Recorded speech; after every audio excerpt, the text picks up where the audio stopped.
शाम का वक्त था। चारों ओर हल्की हल्की धुंध फैल चुकी थी। गांव के बाहर बनी वो पुरानी हवेली कई सालों से वीरान पड़ी थी। कहते हैं उस हवेली में एक दुल्हन की आत्मा भटकती है जो अपनी अधूरी शादी के बाद से ही वहां भटक रही है। किसी ने उसे कभी देखा नहीं, पर रात में उसकी कलाई की चूड़ियों की खनक हवेली के चारों ओर सुनाई देती है। उसी गांव में रहने वाला अर्जुन अपनी शादी के लिए किसी बड़े हॉल की खोज में था। गांव के सभी हॉल भरे हुए थे, इसलिए उसके दोस्त विजय ने उसे सुझाव दिया, अर्जुन क्यों न तू उस पुरानी हवेली में शादी कर ले, जगह तो बढ़िया है और वैसे भी वो जगह अब वीरान पड़ी है।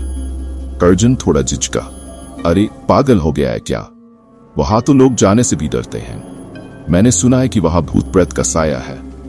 विजय हंसते हुए बोला, ओह ये सब अफवाहें हैं यार, डर मत, और वैसे भी एक रात की बात है, इतने सारे लोग होंगे वहां, तुझे क्या डर है।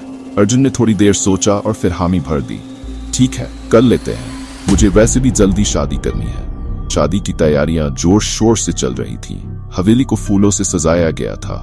रात का समय था और चारों ओर रोशनी बिखरी हुई थी, परंतु जैसे ही रात गहराने लगी हवेली का माहौल बदलने लगा। हवा ठंडी हो चली थी और अचानक बिजली चमकने लगी। अर्जुन की दुल्हन नेहा सज धज कर तैयार हो रही थी। उसने सुंदर लाल जोड़ा पहना हुआ था, हाथों में चूड़ियां और माथे पर बिंदियां सजी थी। पर अचानक उसकी नजर आईने पर गई, जहां उसने देखा कि उसके पीछे एक अजीब सी परछाई खड़ी थी, एक दुल्हन जैसी परछाई जो उसकी तरह ही लाल जोड़े में थी। नेहा चौंक कर पलटी, पर वहां कोई नहीं था। उसने समझा शायद ये उसका भ्रम है, परंतु उसकी धड़कनें तेज हो चुकी थी। नीचे बारात का स्वागत हो रहा था। अर्जुन भी पूरी तरह तैयार था और उत्सुकता से नेहा का इंतजार कर रहा था। तभी एक बूढ़ी औरत जो हवेली के पास ही रहती थी अर्जुन के पास आई और बोली, बेटा तुम्हें पता है न कि इस हवेली में एक दुल्हन की आत्मा भटकती है। अर्जुन ने उसे हंसी में उड़ा दिया, आप भी क्या बातें करती हैं, ये सब झूठ है, आज मेरी शादी है, ये जगह इतनी खूबसूरत लग रही है, देखिए तो सही। बूढ़ी औरत ने गहरी सांस ली और बोली, बेटा जिस रात को इस हवेली में शादी करने की कोशिश करता है वहां कुछ बुरा जरूर होता है, सावधान रहना। अर्जुन थोड़ा घबरा तो गया, पर उसने अपने मन को समझा लिया। शादी की रस्में शुरू हो चुकी थीं। नेहा भी धीरे धीरे सीढ़ियां उतरते हुए मंडप की ओर बढ़ रही थी। जैसे ही नेहा मंडप में पहुंची, अर्जुन ने देखा कि उसके चेहरे पर कुछ अजीब सी उदासी और डर था। उसने धीरे से पूछा, नेहा सब ठीक है ना, तुम कुछ परेशान लग रही हो। नेहा ने घबराहट भरे स्वर में कहा, अर्जुन मैंने कुछ अजीब सा देखा था, लगता है इस हवेली में सच में कुछ है। अर्जुन ने हंसते हुए उसकी बात को टालने की कोशिश की, अरे तुम भी ना, सब बस कहानियां हैं, चिंता मत करो, आज हमारी शादी है। पर नेहा की आंखों में डर साफ दिख रहा था। अचानक उसकी कलाई की चूड़ियां खुद ब खुद खनकने लगीं। अर्जुन ने देखा तो उसके होश उड़ गए, क्योंकि नेहा ने चूड़ियां नहीं पहनी थी। वो आवाज हवेली के किसी और हिस्से से आ रही थी। चारों ओर सन्नाटा था और हर कोई ठिठक गया। रस्में अभी चल ही रही थीं कि अचानक मंडप के पास रखा दीपक बुझ गया। कुछ लोगों ने इसे हवा का झोंका समझा, पर अर्जुन के मन में खौफ पड़ने लगा था। तभी मंडप के चारों ओर ठंडी हवा चलने लगी और सभी की नजरें नेहा पर जाकर टिक गई। अर्जुन ने नेहा की तरफ देखा, लेकिन वो नेहा नहीं थी। उसका चेहरा सफेद पड़ा था, आंखें सुर्ख लाल थीं और उसकी मुस्कान में अजीब सी खौफनाक झलक थी। नेहा की आवाज में कोई और बोल रहा था, तुम लोग मेरी हवेली में शादी करने आए हो, मुझे चैन से नहीं रहने दिया, मेरी शादी अधूरी रह गई थी, अब तुम्हारी भी अधूरी रह जाएगी। अर्जुन कांपते हुए पीछे हट गया। नेहा ये तुम क्या कह रही हो? पर वो कोई और ही थी। नेहा की आवाज अब भयानक हो चुकी थी और उसकी आंखों में सिर्फ नफरत थी। वो धीरे धीरे मंडप से उठी और अर्जुन की तरफ बढ़ने लगी। तुमने मेरी जगह लेने की हिम्मत कैसे की? उसकी आवाज में इतनी घृणा थी कि वहां खड़े लोग थर थर कांपने लग गए। गांव के एक बुजुर्ग आदमी ने अर्जुन के पास जाकर उसे पूरी कहानी बताई।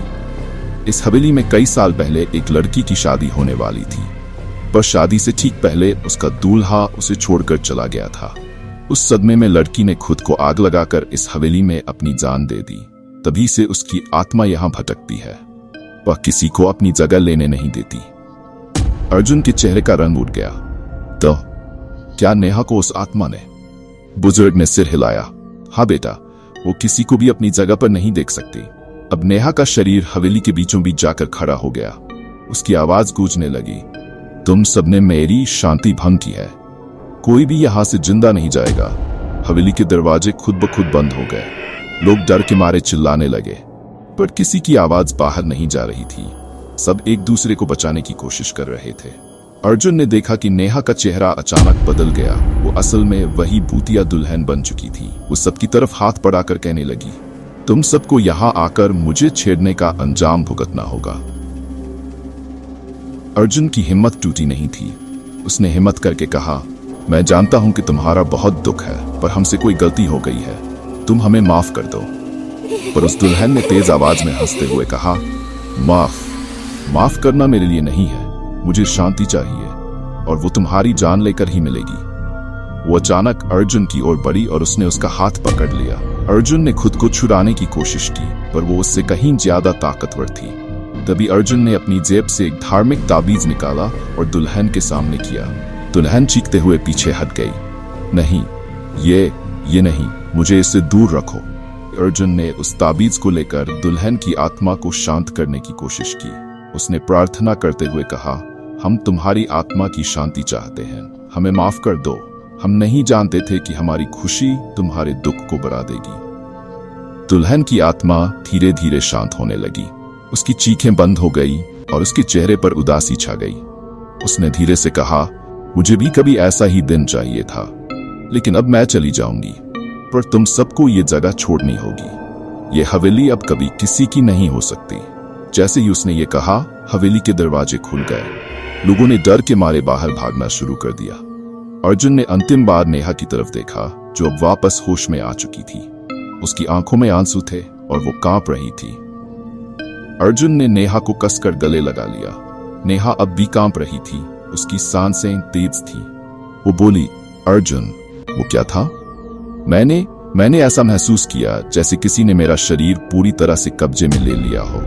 अर्जुन ने उसे सहारा देते हुए कहा, सब ठीक है नेहा, अब हम यहाँ से चले जाते हैं। ये हवेली अब हमारे लिए नहीं है।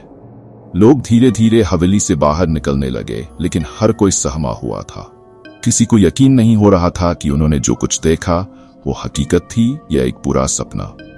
गांव में वापस पहुंचते ही अर्जुन और नेहा के परिवार वालों ने राहत की सांस ली। लोगों के चेहरों पर डर की झलक साफ थी। किसी के लिए भी वो घटना भूलना आसान नहीं था।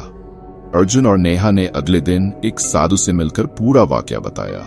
साधु ने गंभीरता से सुना और उन्हें सलाह दी, तुम्हें उस आत्मा की शांति के लिए प्रार्थना करनी चाहिए।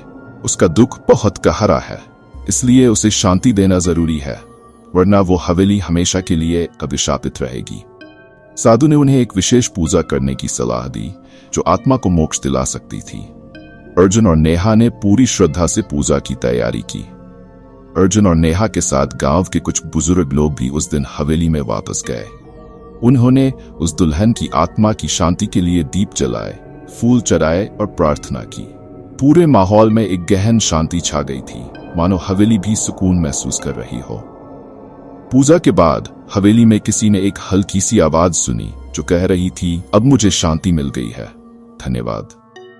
अर्जुन और नेहा की आंखों में आंसू थे। उन्हें लग रहा था जैसे वो किसी अनदेखी आत्मा का कर्ज चुका रहे हैं। उन्होंने महसूस किया कि अब हवेली का माहौल बदल चुका था। वो जगह अब शांत और स्थिर लग रही थी। कुछ दिन बाद अर्जुन और नेहा ने दूसरे गांव में एक छोटे से समारोह में अपनी शादी की। वो दोनों अब एक नए जीवन की शुरुआत करने को तैयार थे, लेकिन उनके मन में हवेली की घटना हमेशा एक याद के रूप में बनी रही। वो भयानक रात उनके जीवन का हिस्सा बन चुकी थी। अर्जुन और नेहा ने उस दुल्हन की आत्मा से एक चीज सीखी थी, कभी भी किसी की पीड़ा को नजरअंदाज नहीं करना चाहिए। कहते हैं, उसके बाद से वो हवेली फिर कभी बुतहा नहीं। लोग वहां जाकर पूजा करते, लेकिन उस रात की घटना गांव वालों के लिए एक किस्सा बनकर रह गई। पर किसी ने भी उस हवेली में कभी शादी करने का साहस नहीं किया।